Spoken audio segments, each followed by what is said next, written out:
of the number 21 Ed Carpenter Racing Chevrolet, who finished second fastest in today's practice sessions. Spencer, a home race of sorts for you, being our Florida native. How does it feel to be back in a race car and here on the streets of St. Pete? Yeah, it's obviously great to be back. I think everyone in the paddock is excited to be at the racetrack again, and for me it's a special event. I grew up in Orlando, so always nice to start the season not far from home. Lots of friends and family out here this weekend supporting me, so it's a great way to kick it all off. And hard to pick a better place to start the season than here in St. Pete along the water, and great views, great weather, and so far it's been pretty good day for us at ECR. We had a really strong second session there. It's obviously extremely tight still, so we still have work to do, try to find where we can go quicker and try and stay up at the pointy end of the grid. And I'm sure overall very happy with how that second session went, but what are some things that you and the team worked on together to find that speed in this session?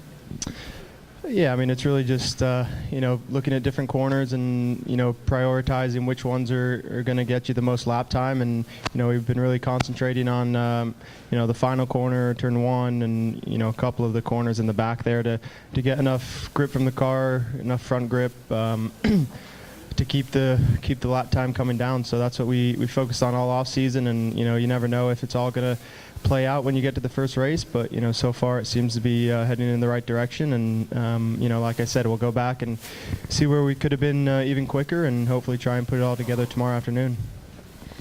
This is obviously the first race of the season, and everybody comes back wanting to start the season off in a good way. And then for you, as you mentioned, a lot of friends, a lot of family here. Does that add a little bit of pressure to the situation? Do you wish maybe your home race wasn't the first race of the season because of that?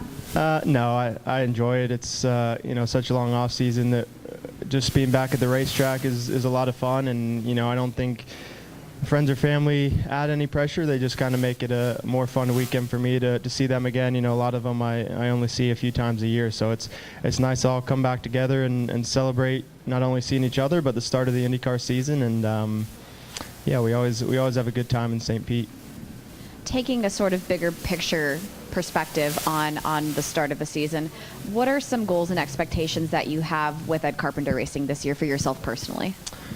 Yeah, I think we obviously want to win a race. Get my first win in IndyCar is a big goal. We want to be fighting at the front week in, week out. No matter what type of track we're at. We want to be more consistently quick, and I think we've made a good jump over the winter so far. And we obviously this is a street circuit. Next weekend will be something different, a new challenge. But the main thing is to try and get a win, and just be up at the front more often.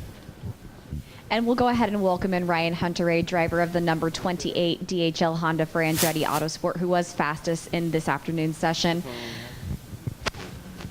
Ryan, also we have our two Florida natives here in the field. We were just talking with Spencer about the fact that we have a sort of home race of sorts with friends and family joining, I'm sure. But talk about what this race means to you personally and the ability to kick off the season in that way. Yeah, I think you ask anybody, they absolutely love it here. It's just a fantastic event, fantastic venue, the location, everything, and then it's my home race, Spencer's as well. So it's always feels important to do well here, not only because of that, but it's the start of the season. It kicks off kind of the momentum that you're going to roll into the next string of races before we get to Indy, and it's a fantastic layout, a lot of fun from behind the wheel. And this city, this town, the people here really support us. So it's definitely a great event. I think one of the best on the schedule.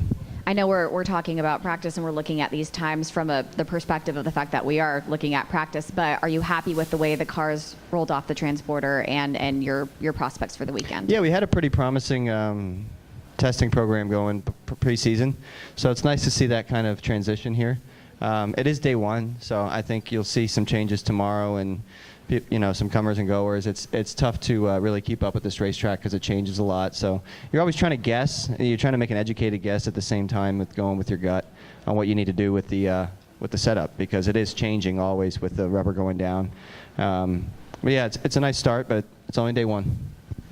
And speaking of Florida, you were recently honored at the Concours d'Elegance event in Boca Raton. What did that honor mean to you? And again, as a proud Floridian, what does that achievement mean for you? It was a huge honor, absolutely. And it came with everything that we've been doing off the racetrack, Racing for Cancer. I certainly couldn't do that by myself. I've got a lot of great people around me to do it, but it is an initiative that I really kicked off, and we've gone a long way with it. So.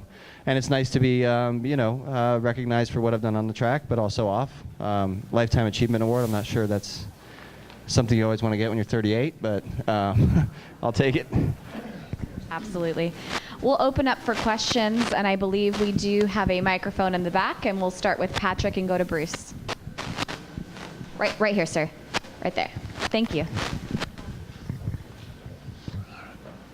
Ryan or Spencer, but I'll start with Ryan. Any changes this year to the track anything's a little slightly different, or any problem areas that have cropped up that are different from last year? Not really. It's pretty much the same. This morning it was a little strange. The track was pretty green, especially in turn 1, like over the paint on the runway. It was slicker than I remember it being in years past in practice 1.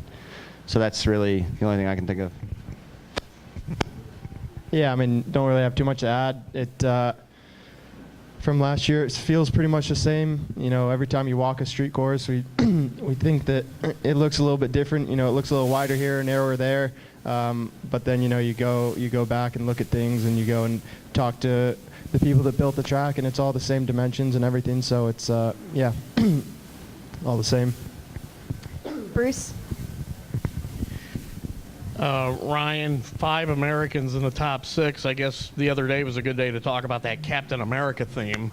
What do you think of that? I mean, it looked pretty fierce out there, and you got another contender now sitting to your left. Yeah, I mean, Spencer's doing a great job, and we do have a very strong pool of American drivers here in the IndyCar series. It's great to see, because like I told you the other day, when I grew up, that's what I was rooting for. I wanted my guys, my American guys, to beat the rest of the world. So it's cool to see that. Absolutely. Other questions for Ryan or Spencer? Yes, Jim. And then Nate. I'm lost. Right here in the front. Yep. Go ahead and ask your question, and I'll just repeat it in the microphone.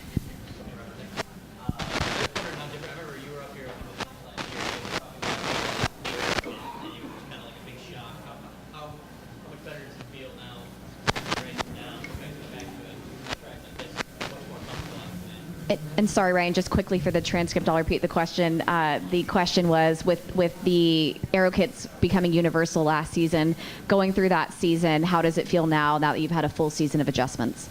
Yeah, I think everybody's a bit more accustomed to it. Coming off of the manufacturer aero kit era, that was a lot of downforce. Then showing up here, some of these corners out here that weren't really corners before with the other aero kit were all of a sudden pretty challenging. So that was an eye-opener for us. But I think everybody's kind of finding their way with that now.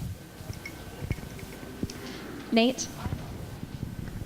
Yeah, if both of you guys can address this. The first practice, Honda's had the top 6, and it looks like there's a little bit more parity in this session. I know there was some talk coming this year that Chevy kind of was maybe a disadvantage on street and road courses. Do you feel like it's early, but after 2 sessions, does it seem a little more balanced this year?